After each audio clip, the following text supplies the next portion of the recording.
In this series, I will read theories on the internet and then find flaws and other such things wrong with them and attempt to disprove them.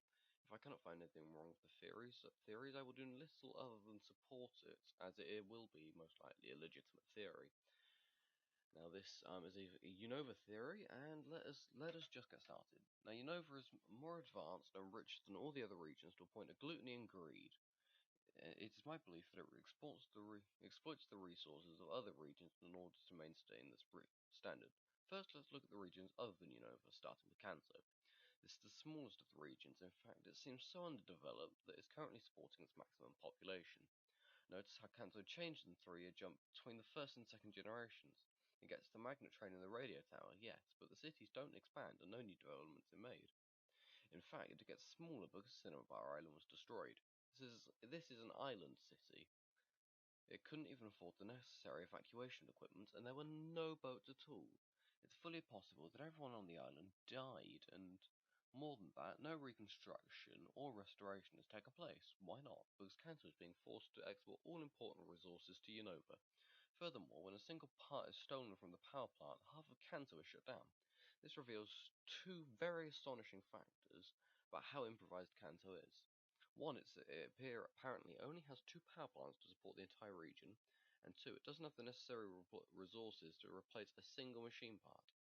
Then there's Johto, which isn't quite as bad off as Kanto. It has Goldenrod City, the largest city we see in Pokemon in the first 2 generations. However, it is the only natural product of the colonial relationship with Unova.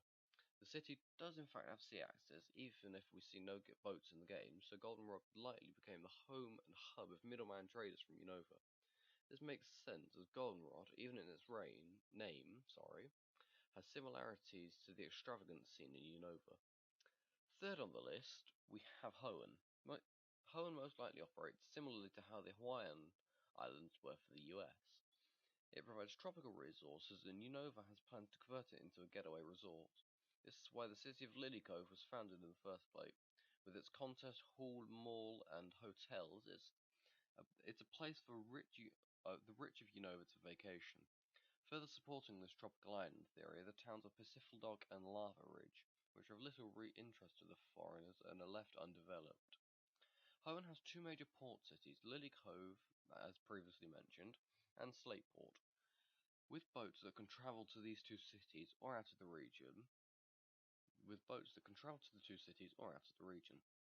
But what about transport to the other cities within the regions? It's non-existent. It doesn't benefit the Unovans to build an inter-regional transportation system, so it's not going to happen, leaving the locals to suffer. Lastly, we have Sinnoh, probably the best off of all the oppressed regions. It provides huge amounts of coal from Orberg City, supporting the energy need in Unova. As a reward, it has been provided with enough resources to remain stable. The majority of the population is happy to maintain the status quo as long as their cherished history is preserved, but we still see hints of negative influence from Unova in Sunyshore City. It's my assumption that the gym leader there, Volkner, was originally from Unova, because unlike most of the other people of Sinnoh, he has no interest in its history and is content to simply be with his Pokemon. He tries to find pleasure in the old extravagant ways of his home, technology, advancement, and power. Thus he conducts such huge renovations on Sunyshore City that he causes a huge power outage that takes weeks to correct. And so becomes Unova itself. Like the Generation 1 and 2 games, the 2 sets of Unova games take place a few years apart, so we can compare the development between Kanto and Unova. As already mentioned, over the course of 3 years, Kanto has more or less remained stagnant and even lost a city. Unova has experienced huge growth, creating 4 new cities and expanding the old ones. Think about the path between Verbank and Castilia. You simply take a boat. No other region has enough resources for that. You would have to surf. Furthermore, Unova is the only region capable of affording a competent police squad. There arrest Team Plasma Guards in the Liberty Garden and in the cold storage in the first game. Although I suppose those are cold storage workers, but they also count as a police force of sorts, I suppose. Of course, all of this would be irrelevant if we were to learn that Unova actually had a huge energy and food supplies. Then they can actually be self-sustaining, living independently from all the other regions, which are simply being hit by bad times. So what do we see in terms of resource production in Unova? In Millstration City, or Millstration, Mistral Mistralton City, there we go, I've been saying it wrong the entire my life. A few rows of vegetables are planted. That is literally all Unova does to supply for itself. The only logical possibility is that they are exploiting the other regions in order to maintain their high standard of living. That's the end of the theory that was on the site. Now, my personal thoughts on this.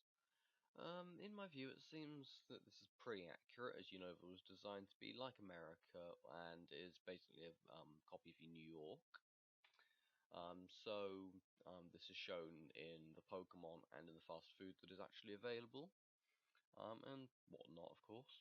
In addition, it is just likely that Kalos is the rule of these four regions, as it is meant to portray France, which had a very extensive empire in the real world, so why not in the world of Pokemon? Though Kalos shows more ways in which it sustains itself, so this doesn't really work. The theory seems pretty legitimate and accurate, I suppose, and it wouldn't be unreasonable to believe this, so that's all I have on the theory. I'd like some feedback on what you think and whether or not I should do this every Friday.